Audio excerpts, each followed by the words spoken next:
Hello everyone, chika time. Tungod lagi kay ulan unya walay lami man ibangon aw bedweather sa takaron. So ang content is nakahigda. Huwag mo pala. So nako chika sa inyo ha. Kay naka-try ko ba nga nag-sub or substitute teacher for 3 months.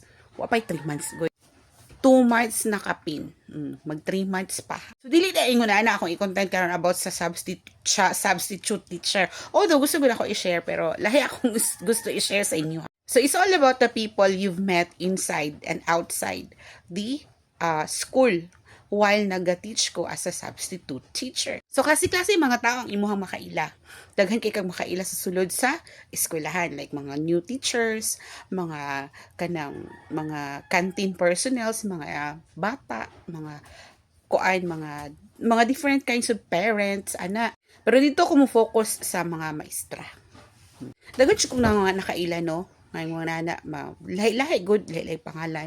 I won't name names, di ko mag-mention ng name, kay for the generalization lang gud ni siya purposes, kay ako alam dyan i-share. Singo na ni, sa life di sa tao, no, kay di gina mag-matter kung unsang imuhang level, unsang imong nakabot, unsang imuhang success sa kinabuhi. Kay depende gud na kung unsang klase ka nga tawo. So, daghan kayo kung mga nakaila dito nga tinuod na sila mga sweldo, tinuod na sila mga, klaro na ilang mga makuha ang mga sweldo every month, pero daghan pa kayo mga teachers nga wala jud nakatry og laag. Yes, tinuod. Wa jud ka try og laag. As in, sulod sa country and outside the country. Ana. Because mas natutukan na lang ilang mga responsibility as a teacher, and of course, ang ilang mga responsibilidad sa ilang pagkaasawa, pagkainahan, niya, of course, pag mulakaw ka, mulaag ka, kinahanglan gini mo gwa-warts, tama? Kita kay nakalaag ta, nakalakaw ta sa country, naswertihan, kay naay mga tao nga mutabang sa imuha, makasabay ka, o diba? Or naay mga circumstances nga makagawas jud ka o makalaag ka. Kodi ay.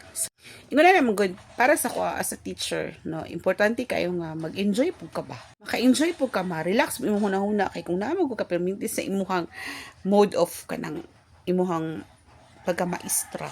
Narigid perminti ay mong utok sa imuhang klase, estudyante, o kung sa imuhang mga gusto nimo ma-impart sa learning sa imuhang mga learner.